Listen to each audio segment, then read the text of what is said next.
La ilaha illallah Muhammadun Rasulullah alaihi salatullah wa alihi wal ahib.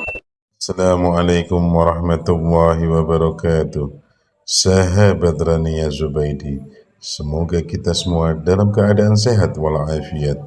Amin ya rabbal alamin. Sebagai umat muslim, tentunya kita pasti sering mendengar tentang khutbah yang biasa dibawakan oleh pendakwa atau ustadz ataupun kiai yang mengerti tentang agama untuk sebagai pemberi peringatan dan ajaran kebaikan. Pada kisah kali ini ada hubungannya dengan khutbah, namun khutbah kali ini berbeda karena dibawakan oleh iblis laknatullah pada hari kiamat, yang dimana iblis akan menyampaikannya pada pengikutnya tentang kerugian dan penyesalannya. Marilah senantiasa kita berlindung kepada Allah Subhanahu wa Ta'ala dari godaan syaitan yang terkutuk, agar tidak mendengarkan khutbahnya iblis kelak di hari kiamat. Semoga kita termasuk dari golongan orang-orang yang tidak mendengarkan khutbahnya iblis di kemudian hari. Iblis akan menyampaikan khutbahnya di hadapan orang-orang yang mengikutinya, yang telah ditetapkan oleh Allah Subhanahu wa Ta'ala untuk masuk dalam neraka jahanam.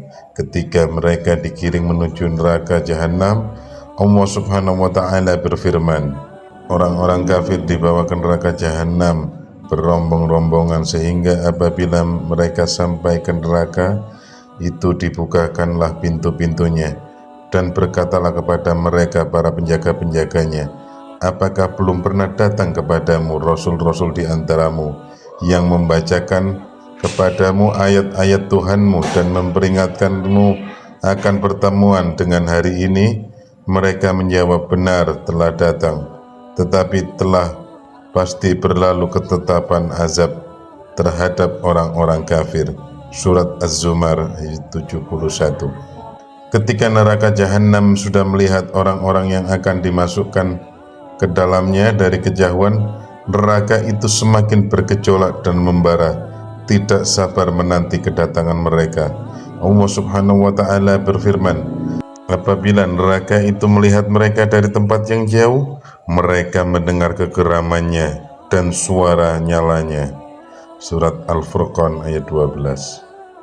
Pada hari kiamat, iblis akan menyampaikan khutbahnya di hadapan penghuni neraka, sebuah khutbah yang sangat menyentuh hati dan membuat mereka semakin bersedih dan sangat menyesal karena mereka telah mengikuti perintah iblis yang ternyata menyesatkan. Al-Hasan Basri rahimahullah berkata, tatkala hari kiamat iblis berdiri di atas sebuah mimbar kemudian berkhutbah seraya berkata, sesungguhnya Allah telah menjanjikan kepadamu janji yang benar, dan aku telah menjanjikan kepadamu tetapi aku menyalahinya. Tafsir At-Tabari.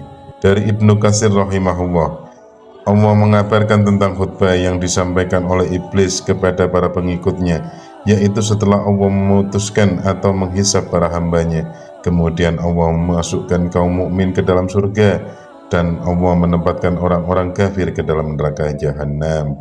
Maka iblis berkata dan berkhutbah kepada para pengikutnya agar semakin menambah kesedihan mereka dan kerugian atas diri mereka.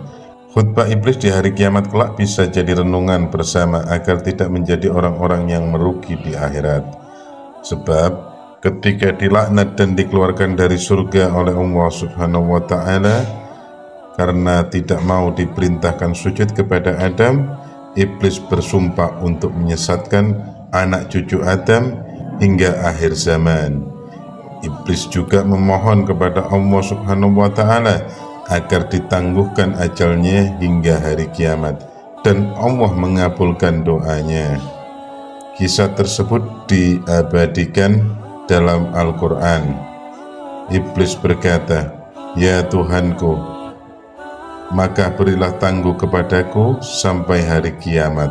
Allah berfirman, maka sesungguhnya kamu termasuk orang-orang yang diberi tangguh. Surat Al-Hijr 36-37. Setelah itu iblis lalu berusaha untuk terus menyesatkan manusia dari jalan Allah Subhanahu wa Ta'ala hingga hari kiamat. Allah Subhanahu wa Ta'ala telah menunjukkan sedikit rahasia sebuah peristiwa di hari kiamat kelak ketika iblis berkhutbah di hadapan para pengikutnya. Peristiwa ini diungkap dan diterangkan oleh Allah dalam Al-Quran. Allah berfirman, "Dan masuklah orang-orang yang beriman dan beramal saleh ke dalam surga yang mengalir di bawahnya sungai-sungai. Mereka kekal di dalamnya dengan seizin Allah." Ucapan penghormatan mereka di dalam surga ialah salam. Surat Ibrahim ayat 23. Iblis kemudian berkhutbah kepada para pengikutnya tatkala mereka akan dimasukkan ke dalam neraka jahanam dan telah melihat api yang menyala-nyala yang siap membakar mereka, sebagaimana firman Allah Subhanahu wa Ta'ala. Dan berkatalah syaitan tatkala perkara hisab telah diselesaikan, "Sesungguhnya Allah telah menjanjikan kepadamu janji yang benar, dan aku pun telah menjanjikan kepadamu, tetapi aku menyalahinya.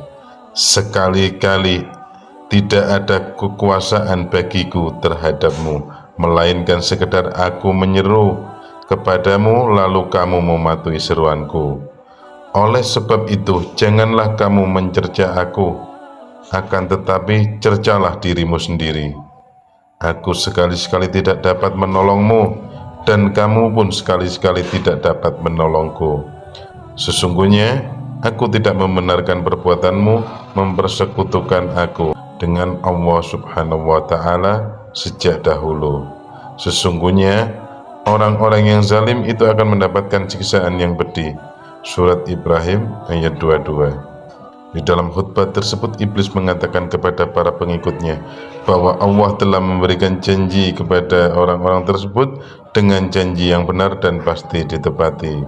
Iblis pun juga memberikan janji-janji kepada para pengikutnya, namun janji iblis itu hanyalah janji palsu yang merupakan dari tipu daya muslihatnya untuk menjerumuskan manusia ke dalam dosa dan kesesatan.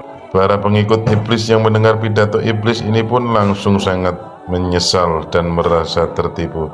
Namun penyesalan tersebut sudah sia-sia dan tidak ada gunanya, karena mereka akan menjadi teman iblis di neraka dan kekal di dalamnya selamanya.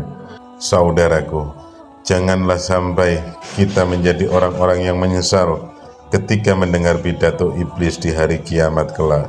Semoga kita semua selalu dilindungi oleh Allah Subhanahu wa Ta'ala dari tipu daya iblis.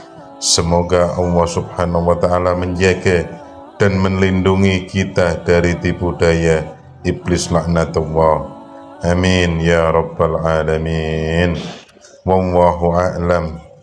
Sesungguhnya kebenaran hanyalah milik Allah, dan jika ada salah hilaf itu dari saya pribadi. Jazakallahu khair. Assalamualaikum warahmatullahi wabarakatuh.